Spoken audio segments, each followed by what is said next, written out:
Sri Gurubhyo Namaha Harihi Om Jai Shri Ram. Welcome to our next episode in our complete reading of Srimad Valmiki Ramayana. In the previous episode, we saw how Bharatha made his first push and SriRamachandra deftly pushed him back, saying that he needs to get back to a proper mental health and he should think with a very cool head as to how a very learned Dasharatha Maharaja took a call and how, as sons, Sri Ramachandra and Bharata should follow that. Now, Bharata, he starts his second argument. We are in the 106th Sarga of Srimad Valmiki Ramayana. Here, Bharata is saying, O Rama, I know that you are not impacted by sadness or impacted by happiness. You are a Sthita Prajna. So, you are respected by one and all, and hence you are the best fit for ruling the kingdom. See how he starts. He says, okay, I am getting sad because of the father's death, but you are still able to maintain a very good composure and you are able to advise me. This is the sort of the ruler who is needed in this kingdom. Hence, that makes you very well qualified to come back and rule the kingdom. And for Sri Ramachandra, you are not sad, you are not impacted by the people who are dead, you are not impacted by the people who are alive. This is not at all making you feel sad, which is a great thing. So, if you are free from both raga and dvesha, then you would rule the kingdom in the best way. Oh, Sri Ramachandra, you know everything. You are the best in terms of intellect. Now, you also know how things grow, how things break, how things lose, because Sri Ramachandra told all this. Now, he's saying, because you know all of that, you are untouched by sorrow, and hence that makes you a very good ruler. Now, he's saying, I was not there in the country. My mom took a decision on behalf of me, and now they are saying that I wanted to rule the kingdom and they gave me this kingdom.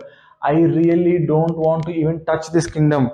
Hence, please bless me, please take over the kingdom. And he's also saying, my mother, she has done a grave mistake, but I am afraid of dharma and I am not able to kill her. Please save me from this trouble. At least you can alleviate my pain by coming back to the kingdom and ruling it. He is making a personal appeal here. And you are telling that Dasharatha Maharaja is great and all. No, I am also about the same Dasharatha Maharaja, and I should be also doing the righteous things. The most righteous thing to do now is to take you back to the kingdom. Hence, O Sri Ramachandra, come back and rule the kingdom. We all know that Dasharatha Maharaja is great. He is my father. Hence, I am not insulting him in this grand sabha in which we are all sitting. But, O Sri Ramachandra, tell me this much. If someone knows dharma very well, can he take a decision just to make one woman happy? Is that right? Can he take this drastic decision just to make one lady happy? O Sri Ramachandra, you know the Shastras very well. Don't you know that when a person is about to die, capability to take decisions would be at its least when a person is nearing death? My father took this decision when he was nearing death.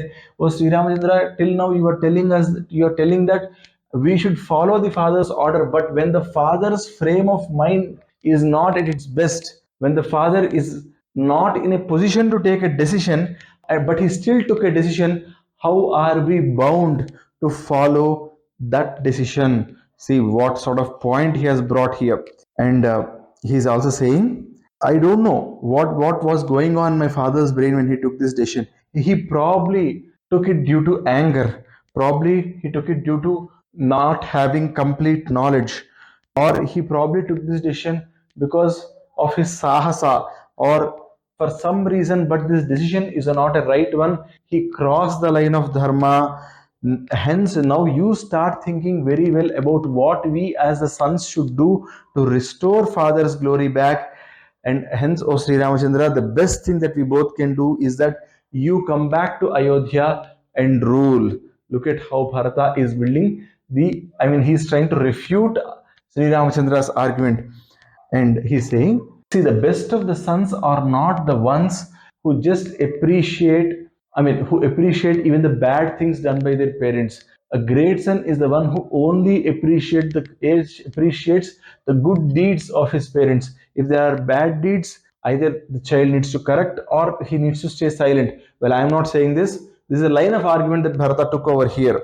He wants SriRamachandra to come back under any circumstances, so he is bringing one argument after the other here. And he's saying, now you come back, save father from the bad decision that he made. Now you come back, you have to take care of not just me, you have to take care of my mother Kaikeyi also, our friends also, our bandhujana, our relatives also, and you have to save this entire kingdom. Oh Sri Ramachandra, you are a Kshatriya, and how can a Kshatriya live in the forest? For a Kshatriya, one of the things is to protect the kingdoms, right? So how will you do that while staying here? So it is against your Kshatriya dharma for you to go back and live here as like munis in a forest. Now he is also bringing another thing. He is saying, oh Sri Ramachandra, you know that out of all the ashramas that we have, the Grihastha ashrama, Brahmacharya, Grihastha ashrama, Vanaprastha, and Sannyasa ashrama. In these four ashramas, the best one is Grihastha ashrama. Here you are living like a rishi, which means you won't be, I mean, very indirect meaning. He has never said this word, but we also see that Sri Ramachandra and Sitama do that brahmacharya for the next 14 years. That's the reason why they did not have kids while they were in the forest, right? So he's saying, as a grihasthi, you are supposed to be in the town, you are supposed to take care of all the sections of the society, but you are now doing a tapasa dharma here. Aren't you breaking it? You should come back and be a grihasthi. So that's on the grihastha dharma part that he has hit. He has already brought in the kshatriya dharma, and he is again saying for kshatriya dharma, the most important part of a kshatriya dharma is to rule people. And here you are not ruling people. By birth you are a kshatriya, that dharma you are breaking, and you are in the grihastha ashrama, that also you are breaking if you are staying in the forest. Hence you should come back.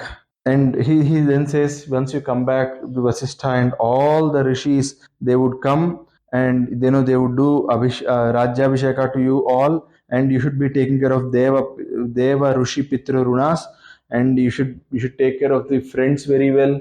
You should punish the enemies, and that way you should be ruling the kingdom. And then he says, my mother is now being insulted by everyone. If you come back, people will at least stop insulting her. That way, on a personal level, oh Sri Ramachandra, I am requesting you, please come back to the kingdom. Then Sri Ramachandra, he looks and smiles, and now Bharata uses one more weapon. He says, I am putting my head at your feet and I am praying, please come back. The way Lord Shiva blesses all his devotees, you bless me, come back and rule the kingdom. And if you are not accepting this prarthana of mine, if you are not coming back, I will also come along with you to the forests. Sri Ramachandra looked at this, he smiled, and he said he is not going to come. All the people who were there, they were happy and sad at the same time. They were sad that Sri Ramachandra is not returning. They were happy that in spite of so much of push, Sri Ramachandra is sticking to his dharma. Looking at this, they were extremely happy as well. Now, Sri Ramachandra would now refute this entire argument. Now, how would he refute this entire argument? That we would be seeing in our next episode. Sarve bhavantu sukhinah, sarve santu niramayah, sarve bhadrani pasyantu, ma kaschid dukkha bhag bhavet. Om sarvam stuti sasnadhara swam charanarvindar paramastu. Om swasti.